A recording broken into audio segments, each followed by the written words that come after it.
Okay, what am I doing? Uh, oh yeah, I think I know. You cut it close, so usually I find this place to prove that everybody's on the lake tonight. I guess station moves around. Sure, it's not anchored or anything, it can be anywhere up and down the echo. You just gotta run into it when you need it, hopefully a little before you need it. Wow. So convenient. Just drifting down, up and down the river. I usually stop here once a night, though, to be honest. I'm not sure it's even the same one. It doesn't have a name or anything. I never really pay attention to who's behind the counter.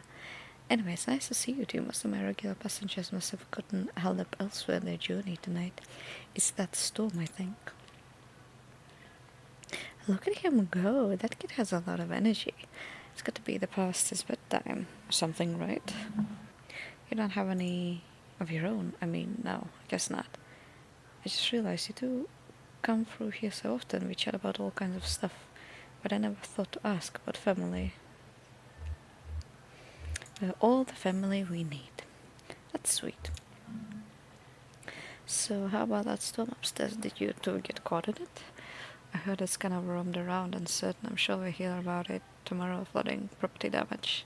Probably killed a few tomatoes. It's got the river churning and everyone headed to the lake here, whether the water's calmer. I myself don't mind navigating a choppy river. Not at all.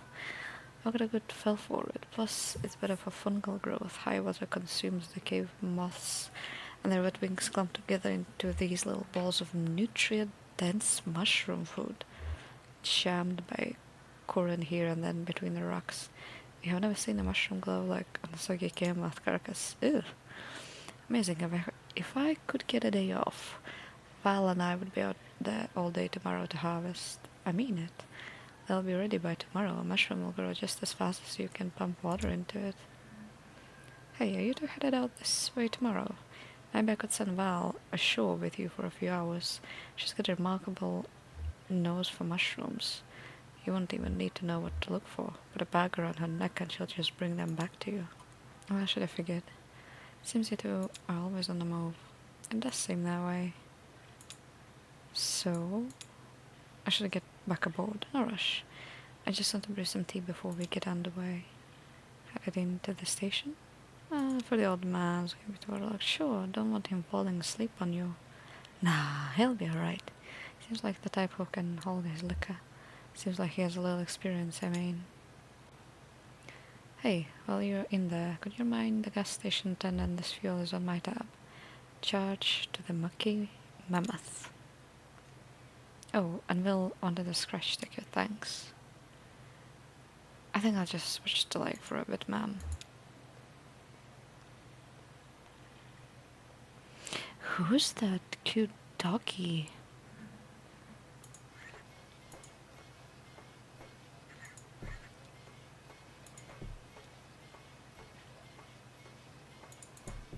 Ah, I didn't even look up. I was just looking on these.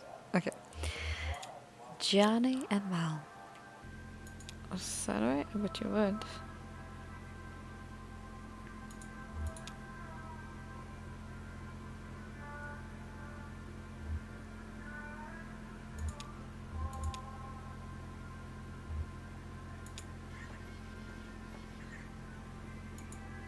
Crystals. Did you say we're looking for crystals? We got them on sale. All kinds of folks come in here looking for crystals. There's a few over there with milky white shocks through the middle, like you caught a piece of cloud. People seem to like those a lot. Yep. Popular crystals. You work on the mammoth? Can add it to your tab. Oh, you know tugboat? The captain Kate said I have to remind you. Sure, they're here every night. It's okay, I have one of those faces. Forgettable. I wouldn't say that. It's okay. I've learned to accept it. In fact, I've learned to cherish it. There's dignity in being forgotten. Letting a crowd flow around you unspoiled. You still live in a city. I mean, a real city. Cleveland, Ohio. I had some family money then, and I didn't have to work. I lived in hotels, in daylight. I worked wherever the people were. My only duty was to the crowd. I was its observer, its historian, its detective, its poet. While the money ran out and I dispersed with the rest of them, I took my duties with me here to Lake Leith and the Echo River. I live behind this counter, anonymous, invisible, but I live with dignity. And yourself? Sure, something like that. I like to keep moving. That's the way to do it. I can't help it, myself. I travel at the pleasure of the current. I keep all the crystals on the shelf over there. Buy one, get one free, or equal, or vessel symmetry. Where are you headed? Well, in fact, I'm headed right here. Glad to have found it at last. I expect you must be Loretta. Enchanted to meet you. Sorry I'm late. Is that coming onto flowery or something? Enchanted. Repeating it now, I feel a little silly.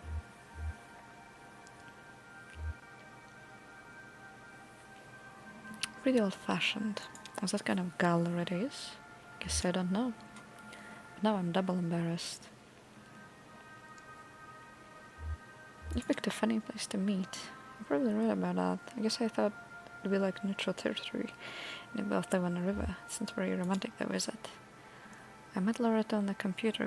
We met each other there. I mean, or I guess we spoke for computer and agreed to meet. I don't know the terminology. I haven't dated in quite a while. Back when I met Greta, that's my wife. Excuse me, my ex. Or maybe I am her ex? I don't know how to say it. Anyway, back then there wasn't even such a thing as computers at all. I mean, I guess there probably was, but I never had heard of one. I worked in textiles. So here I am. Didn't work out with Greta. She left me. I'm sure I can't blame her. Them at all. I guess I probably missed her. I wonder if she'll agree to meet me again.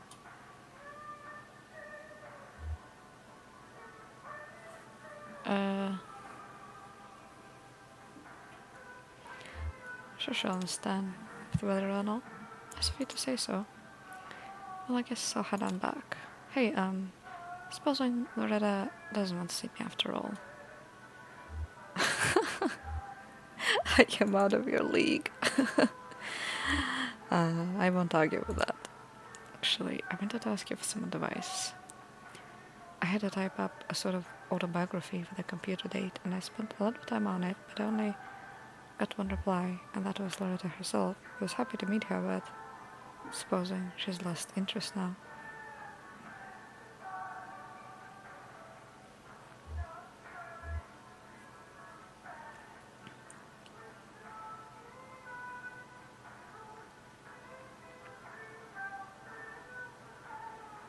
Do you think you're gonna maybe give me some feedback? It's only a paragraph or so. How'd I memorize the spent so damn long writing it?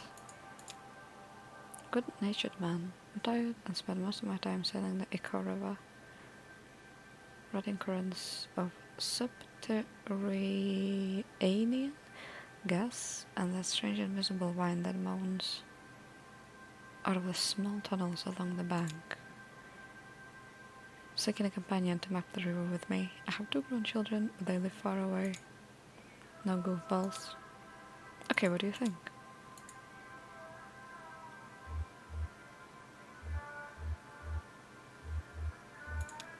I'm just not about goofballs.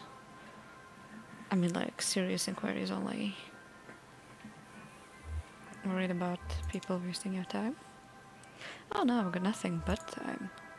I guess it's more like I want that person reading it know that I'm not a goofball. I'm ready to show up. Why mention your children? Oh, just... I figure it'll come up somehow. I don't know how people feel about dating with kids. Like I said, it's been a while. Embarrassed? Maybe I'm afraid it overstays my age a little. It'll be fine. Thanks for your help, ma'am. You'll earn my confidence. I'm ready to get back on that computer. Have a good night now. What's left of it anyway? Wait, what did you say about the wind? No, that was small pause. No, that's weird.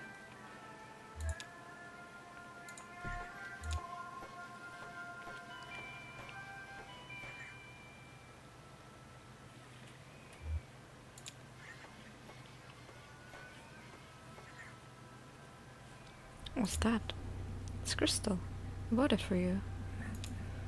Wow, thank you, ma'am.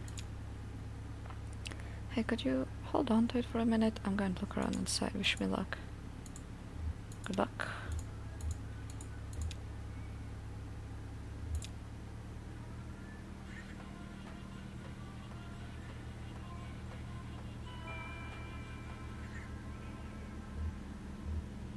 Dun.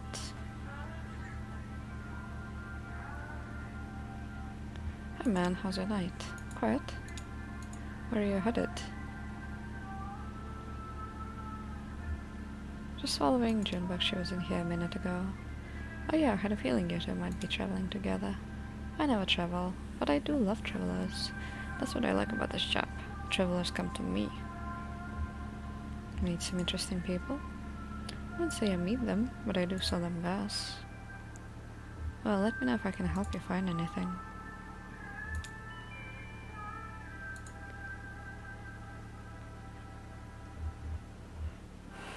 Did my Johnny talk your ear off out there?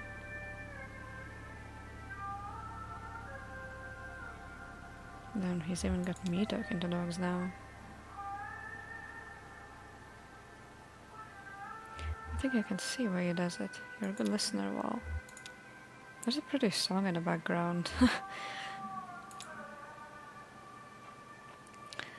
Yes, whatever this is. Suit yourself.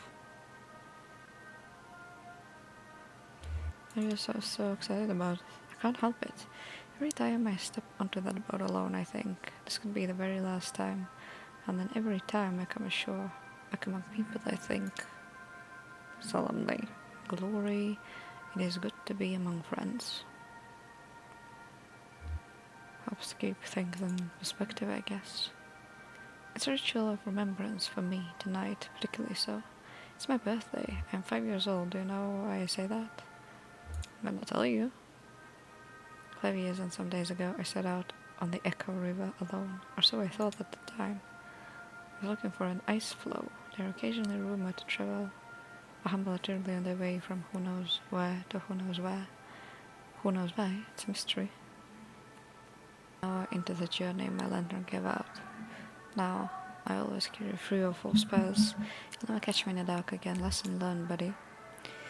But that night, when that lantern went out, I was stuck in the dark.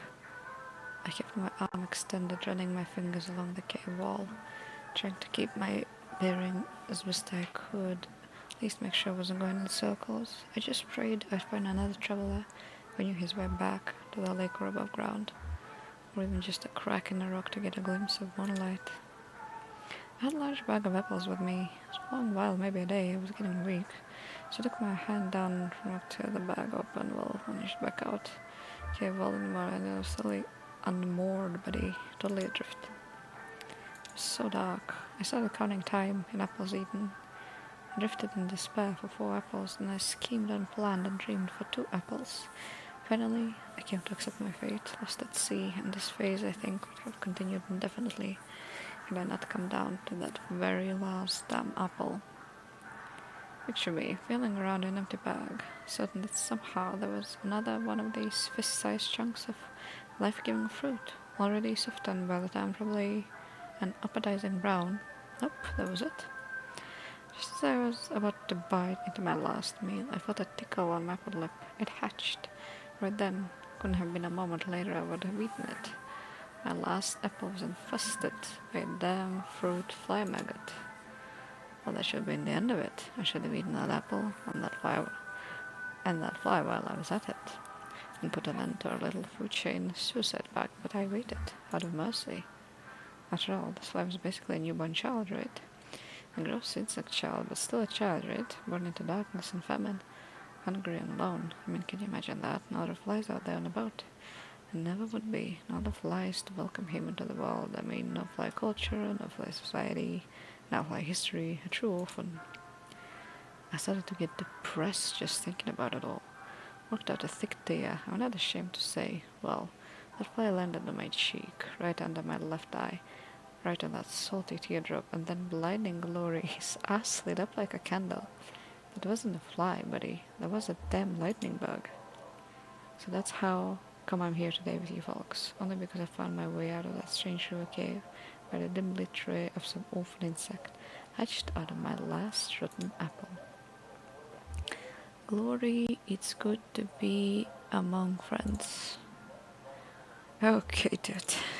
Okay. Nice story, bro. That guy's a trip. Gas station attendant, did you talk to him? It's funny, actually reminds me of that frog we had for a bit. Oh my god, he reminds me of a frog. I thought it was a toad. Oh, I wanted to press the toad. Okay. Yeah.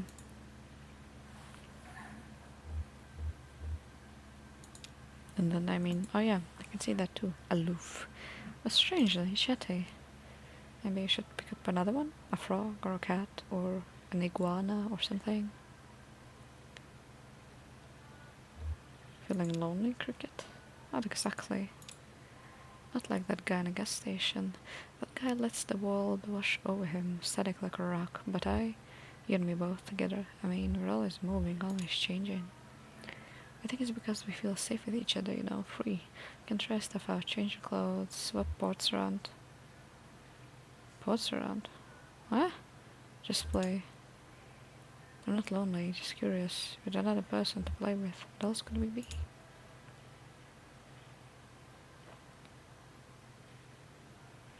I don't think it's a good idea. Yeah, you're probably right.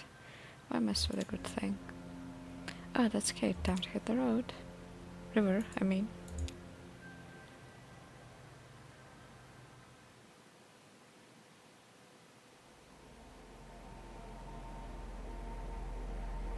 See that small brick building? It used to be an upholstery shop. Now it's inhabited by a very skilled taxidermist whose art is greatly in demand. When it was an upholstery shop, it didn't see nearly as much business. The old shop's name has been lost to time and weather. It was decades ago, and no night trace of it. Now is the great frame of an old sign behind that new lettering, which now reads Trapper, Stoker, and Sportsman. And then below, smaller no specimen is too exotic, no arrangement too fanciful. Some of the upholstery equipment is still there too, and still sees active use. Elise is a resident artist, though she's not the owner of the shop. Oh. Ida or Judah? Let's go with Judah. This generally seemed to be violent, rather gruesome in some detail, but of course that's all speculation, probably comes from his association. That taxidermy business, even though he never so much as skins a squirrel, he's more like a silent partner. I guess those are the ones you're supposed to keep an eye on. But Judah is old, keeps to himself, and the consensus seems to be that he's paid his debt to society, whatever that debt may have been.